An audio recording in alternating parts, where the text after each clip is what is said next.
সৌদামিনী দেবীর বড় ছেলে শেখর নিজের পছন্দ মতো মেয়ে তিলোত্তমাকে বিয়ে করে বাড়িতে আনি। এদিকে ছেলের বিয়ে হওয়ার সঙ্গে সঙ্গেই সৌদামিনী দেবী সন্তানের আশা করতে শুরু করে, কিন্তু প্রায় 6 মাস কেটে গেলেও তিলোত্তমা কিছুতেই গর্ভবতী হতে পারে না। তাই নিয়ে সৌদামিনী দেবী প্রায় সময় তিলোত্তমাকে কথা শোনায়। কতদিন হয়ে গেল, কিন্তু তোমার কোলে একটা সন্তান পর্যন্ত এলো না। দেখো বৌমা, আমার কিন্তু একটা উত্তরাধিকারী লাগবে। অবশ্য এখন আমার ছোট ছেলের বিয়ে হওয়া বাকি আছে। এবার মনে হচ্ছে আমার ছোট ছেলের বিয়ে দিতে হবে, হয়তো ছোট ছেলের ঘরেই সন্তান আসবে। এমন কথা শুনে তিলোত্তমার খুবই খারাপ লাগে, কিন্তু মা না হতে পারার দুঃখে তিলোত্তমা কোনো কথার উত্তর দিতে পারে না। কিছুদিনের মধ্যেই সৌদামিনী দেবীর ছোট ছেলে শুভম অন্তরাকে বিয়ে করে নিয়ে আসে। দেখতে দেখতে এভাবেই মাসখানেক কাটে। এরই মধ্যে অন্তরা একদিন কাজ করতে করতে মাথা ঘুরে পড়ে যায়। এই, কে কোথায় আছিস? তাড়াতাড়ি ডাক্তার ডাক। মনে হয় আমার ছোট বৌমা নিশ্চয়ই গর্ভবতী হয়েছে। আমি জানতাম তো ছোট বৌমা আমার মনের আশা পূরণ করবে। আমি শুধু ডাক্তারের মুখ থেকে একবার সত্যি কথাটা শুনতে চাই। বাড়িতে ডাক্তার ডাকা হলে ডাক্তারবাবু জানায় অন্তরা সত্যিই গর্ভবতী। এই খবর শুনে রাজমহল বাড়িতে একেবারে আনন্দের ঝড় বয়ে যায়। দেখতে দেখতে 9 মাস কাটে।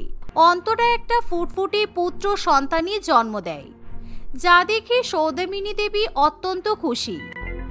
যাক, এতদিন পরে ঈশ্বর আমার বংশে একটা প্রদীপ দিলেন। এই নাও ছোট বৌমা, ভালো করে আমার নাতির কিন্তু যত্ন করবে। আমি যেন কখনো আমার নাতির চোখে জল না দেখি। আর তোমার যা দরকার পড়বে সব বড় বৌমাকে বলবে। আমাদের বাড়িতে তো চাকর বাকরের অভাব নেই। তিলোত্তমা বুঝতে পারে শাশুড়ি মা তাকে আবার ঠেস মেরে কথা বলছে, কিন্তু তিলোত্তমা তাতে কিছু মনে করে না। বরং সেই ছোট্ট বাচ্চা ছেলেটিকে দেখে তিলোত্তমার মন ভরে যায়। হ্যাঁ ছোট, তোমাকে কিছু করতে হবে না। আমি তো তোমার পাশের ঘরেই থাকি। তোমার যখন দরকার পড়বে তুমি আমাকে ডেকে নেবে। দাও, এখন বাবুকে আমি স্নান করিয়ে দিই, তারপর তুমি ওকে খাইয়ে ঘুম পাড়িয়ে দিও।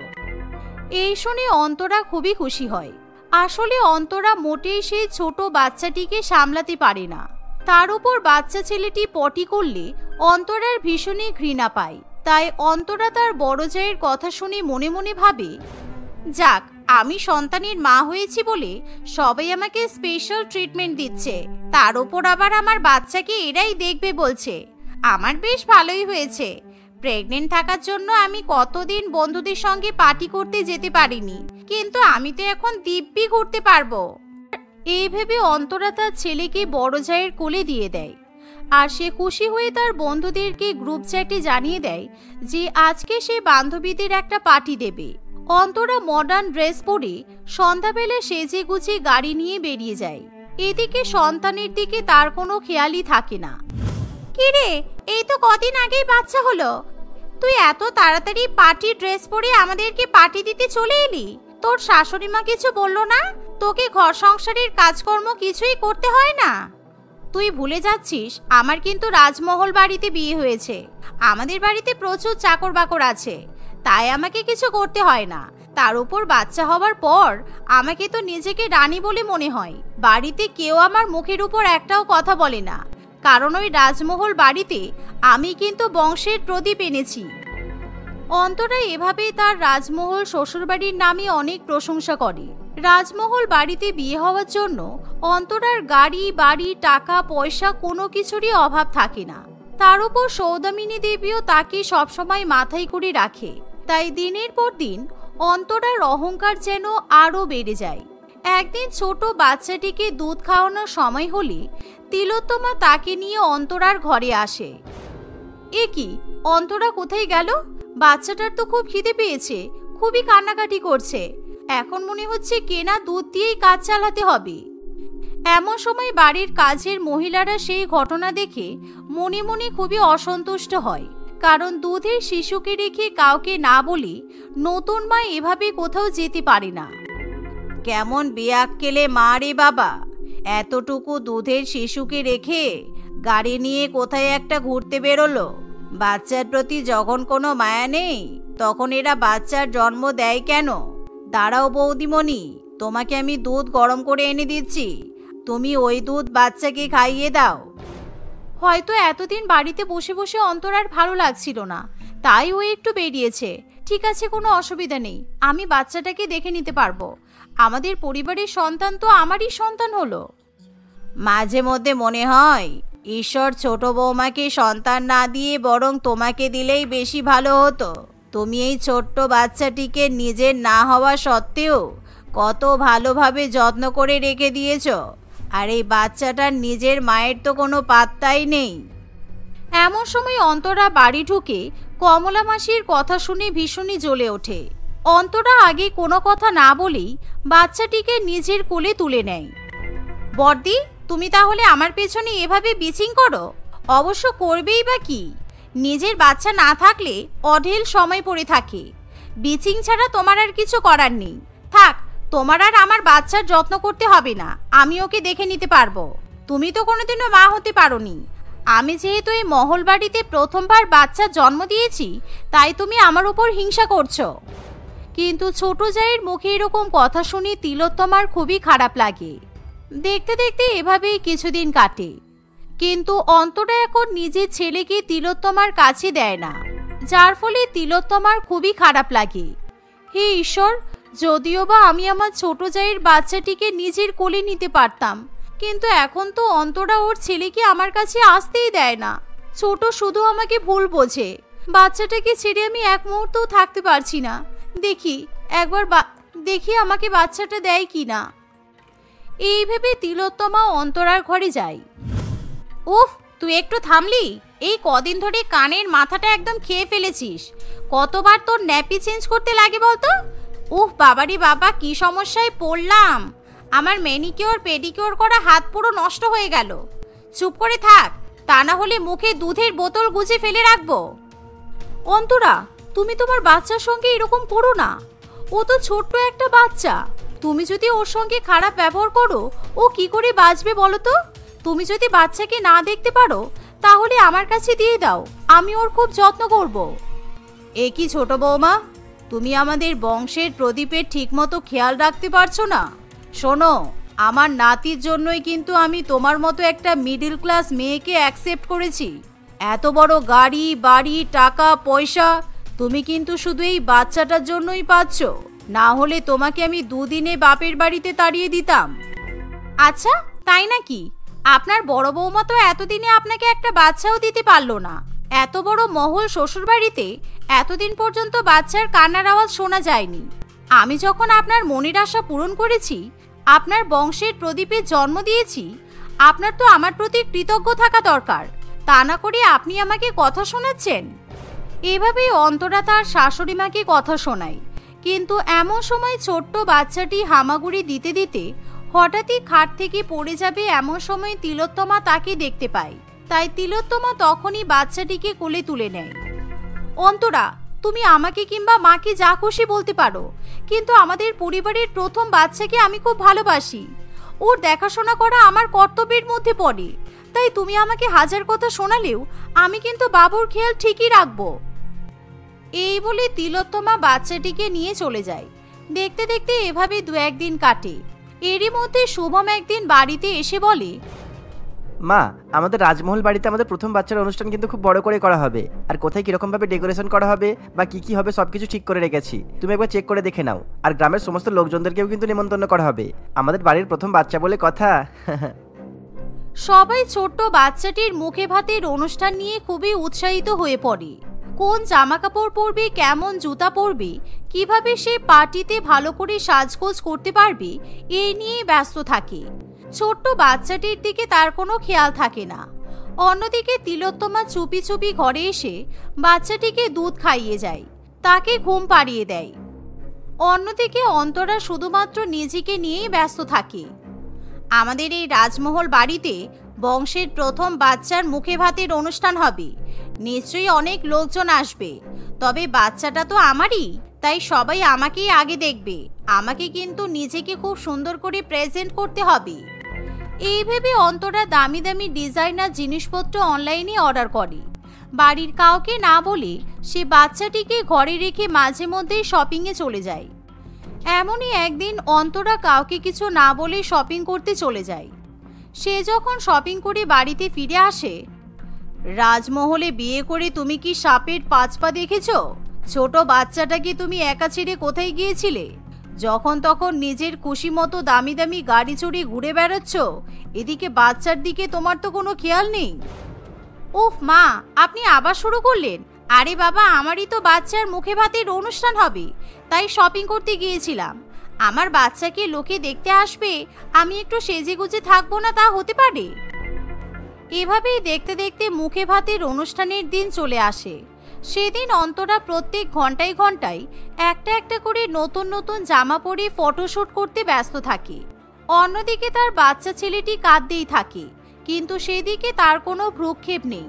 তিলোত্তমা বাচ্চাটিকে সামলায়, তাই নিমন্ত্রিত অতিথিরা সবাই ভাবে হয়তো তিলোত্তমাই বাচ্চাটির মা। তাই সবাই তিলোত্তমার হাতে উপহার দিয়ে তাকে আশীর্বাদ করতে শুরু করে। বাহ মা, তুমি তো খুব ভালো। বাচ্চা একবার কাঁদতে না কাঁদতে তোমার কোলে যেতেই চুপ হয়ে গেল। সন্তান নিয়ে সুখে থেকো মা। ফটোশুটের মাঝে অন্তরা এরকম দৃশ্য দেখতে পেয়ে ভীষণই রেগে যায়। তাই সে তখনই তিলোত্তমার কোল থেকে নিজের ছেলেকে কেড়ে নেয়। আরে, আমি এই বাচ্চার মা, তাহলে আপনারা সবাই দিদিকে কেন আশীর্বাদ দিচ্ছেন? এই রাজমহল শ্বশুরবাড়িতে আমিই প্রথম বাচ্চার জন্ম দিয়েছি।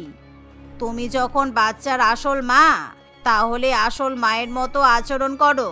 বাচ্চা কাঁদলে মা কখনো বাচ্চাকে ভুলে ছবি তুলতে পারে? তোমার যা তোমার থেকে অনেক ভালো। তুমি তো এই রাজমহল বাড়ির বৌমা হওয়ারও যোগ্য নয়, মা হওয়া তো অনেক দূরের কথা। সবার মুখে এরকম কথা শুনে অন্তরা নিজের ভুল বুঝতে পারে। আমি মানছি আমার ভুল হয়ে গেছে, আপনারা আমাকে ক্ষমা করে দিন। আমি এবার থেকে আর কখনো আমার বাচ্চাকে অবহেলা করব না। তুমিও আমাকে ক্ষমা করে দাও দিদি, আমি তোমাকে অনেক অপমান করেছি। সেদিনের পর থেকে অন্তরা নিজেকে পরিবর্তিত করে নেয়। সে এখন তার বাচ্চার খুব ভালো মতো খেয়াল রাখে।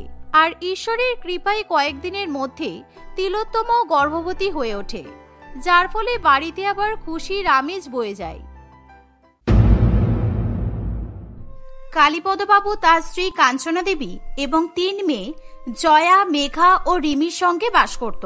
তার স্ত্রী কাঞ্চনা দেবী একটা প্রাইভেট কোম্পানিতে চাকরি করত। অন্যদিকে কালীপদবাবুর এক বড় ব্যবসা ছিল। চাকরি সূত্রে কাঞ্চনা দেবী বাড়িতে থাকার সুযোগ খুব কমই পেত। আর অন্যদিকে কালীপদবাবু অধিকাংশ সময় বাড়িতেই থাকত। কালীপদবাবু ভীষণ রাগী প্রকৃতির মানুষ ছিল। যে কোনো ছোট ছোট কারণে সে অনেক বেশি পরিমাণে রেগে যেত। এই কারণে তার 3 মেয়ে তাকে ভীষণ পরিমাণে ভয় করত। একদিন 3 মেয়ে কলেজ যাওয়ার উদ্দেশ্যে বাড়ি থেকে বেরিয়ে যাচ্ছিল। তখন, কিরে, তোরা এখন কোথায় যাচ্ছিস? বাবা, আজকে আমাদের 10টা থেকে একটা ইম্পর্টেন্ট ক্লাস আছে। এই ক্লাসটা এক্সট্রা, তাই আজকে একটু তাড়াতাড়ি যেতে হবে। মিথ্যা কথা, তোদের কলেজ 11টা থেকে স্টার্ট হয়, আর এখান থেকে কলেজে যেতে মাত্র সময় লাগে আধা ঘন্টা। 10:30টার সময় তোরা বাড়ি থেকে বেরোবি। তার আগে কেউ যেন এক পাও বাড়ির বাইরে না ফেলে। কালীপদবাবুর কথা শুনে 3 মেয়েরই মুখ বন্ধ হয়ে যায়। তারা তাদের বাবাকে কিছু বলার সাহস পায় না। 3 জনে চুপচাপ সেখান থেকে নিজেদের রুমে চলে যায়। এত ইম্পর্টেন্ট লেকচার আমরা মিস করে গেলে কি হবে বলতো?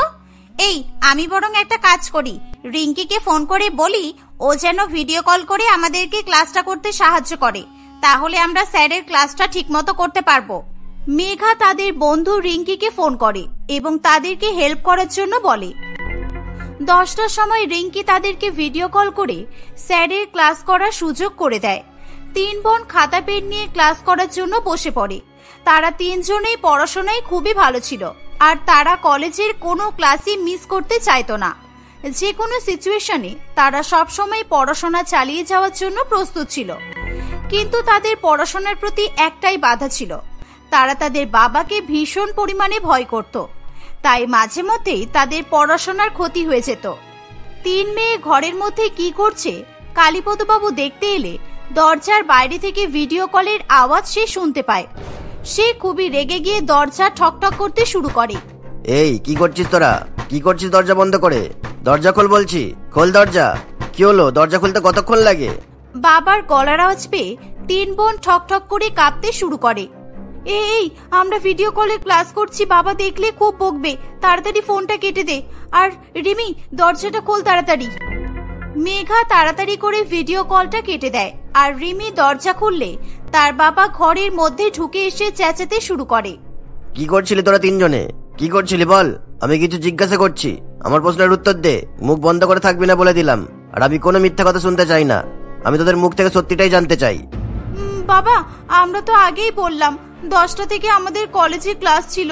আমাদের ওই টিচারটা বিদেশ থেকে এসেছেন কিছুদিনের জন্য আমাদের ক্লাস নেওয়ার জন্য, আর আজকে স্যারের লাস্ট ক্লাস ছিল, তাই জন্য আমরা ভিডিও কলে স্যারের ক্লাসটা অ্যাটেন্ড করছিলাম। মিথ্যা কথা, একদম মিথ্যা কথা। তোরা কি ভেবেছিস তোদের বাবা বোকা? আমি কি কিচ্ছু বুঝি না নাকি? তোরা ভিডিও কলে ক্লাস করছিলি, এটা আমি কিছুতেই মেনে নেব না। তোরা কি বিদ্যাসাগরের নাতি নাকি? ভিডিও কলে কার সঙ্গে কথা বলছিলি সত্যি কথা বল। আমি দরজার বাইরে থেকে স্পষ্ট একটা ব্যাটা ছেলের গলা শুনতে পেয়েছি। হ্যাঁ বাবা, ব্যাটা ছেলে বলতে ওটাই তো আমাদের স্যার ছিলেন, তুমি স্যারের গলার আওয়াজই শুনতে পেয়েছো। তোদের মায়ের জন্য, শুধুমাত্র তোদের মায়ের জন্য তোরা এতটা বিগড়ে গেছিস। বারবার বলি আমি যে মেয়েদের প্রতি নজর রাখো, মেয়েরা না হলে হাতছাড়া হয়ে যাবে, আর এখন সেটাই হচ্ছে। আজকে তো আমি তোদেরকে হাতে নাতে ধরতে পারলাম না, কিন্তু যেদিন তোদেরকে হাতে নাতে ধরতে পারবো সেদিন তোদের পড়াশোনা বন্ধ করে দেবো। আর আজকে তোর মা বাড়িতে আসুক, তোর মায়ের ক্লাস আমি নেব। আর হ্যাঁ, আজকে কেউ বাইরে বেরোবি না। এই বলে কালীপদবাবু সেখান থেকে চলে যায়। 3 বোন কলেজে যেতে না পারায় তাদের মন খুবই খারাপ হয়ে যায়।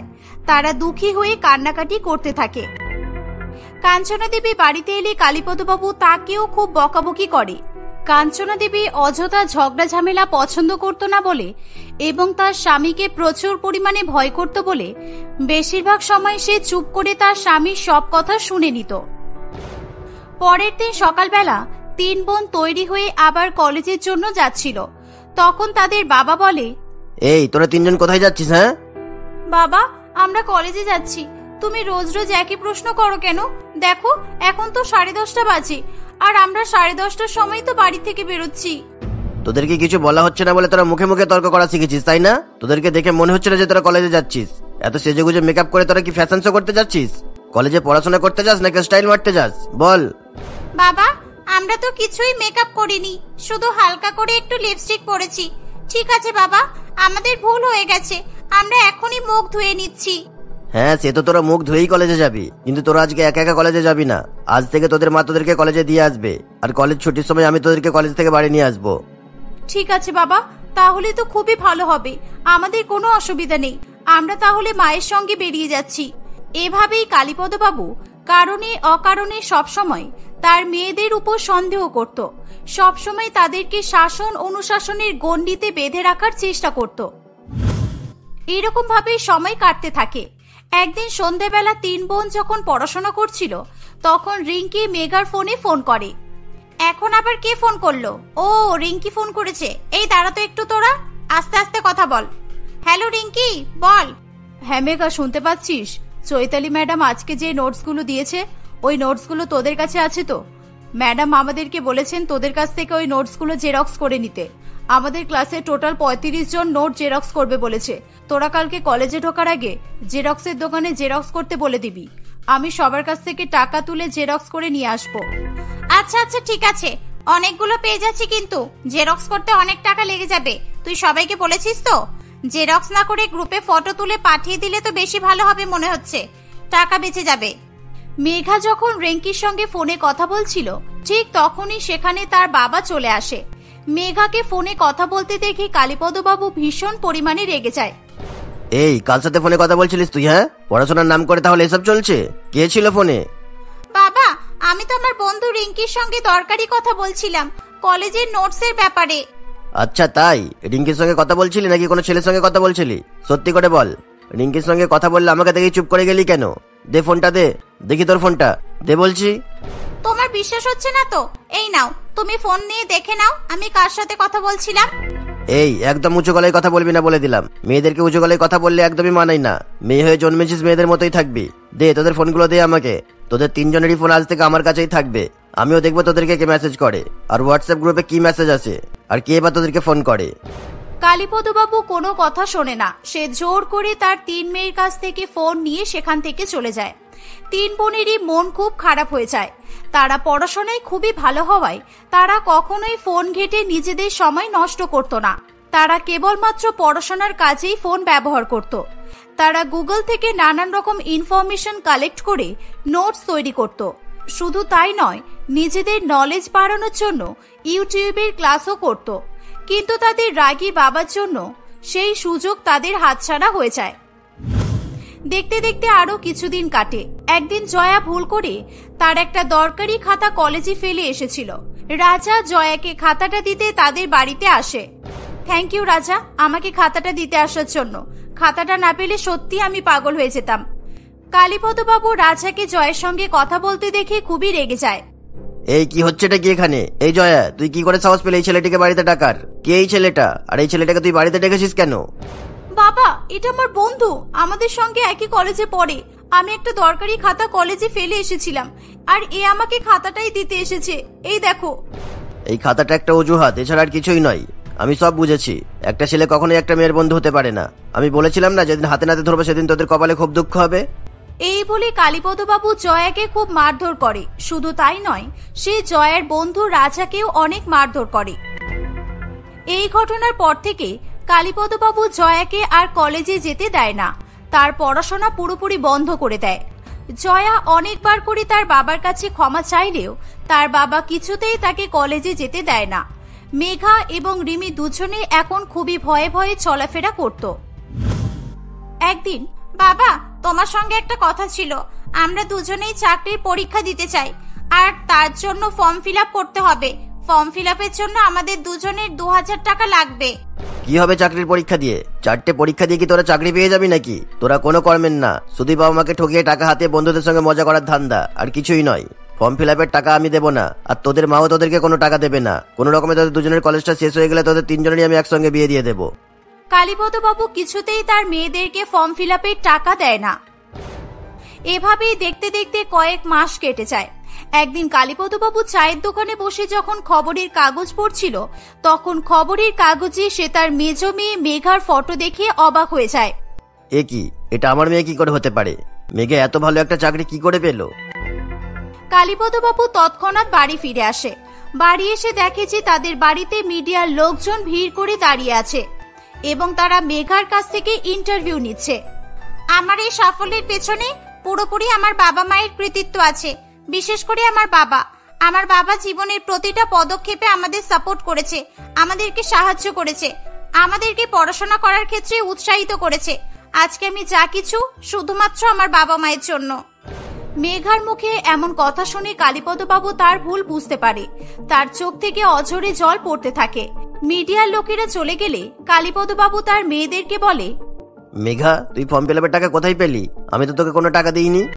হ্যাঁ বাবা, আমরা 3 বোন অল্প অল্প করে কিছু টাকা জমিয়ে রেখেছিলাম। সেই টাকা দিয়ে আমি ফর্ম ফিল আপ করতে পেরেছিলাম, কিন্তু রিমি ফর্ম ফিল আপ করতে পারেনি। আর দিদির পড়াশোনা তো তুমি আগেই বন্ধ করে দিয়েছো। আমার মতো যদি দিদি আর রিমি পরীক্ষা দিতে পারতো, তাহলে এরাও চাকরি পেয়ে যেত। আমাকে ক্ষমা করে দে মা, আমি তোদের সঙ্গে অনেক অন্যায় করেছি।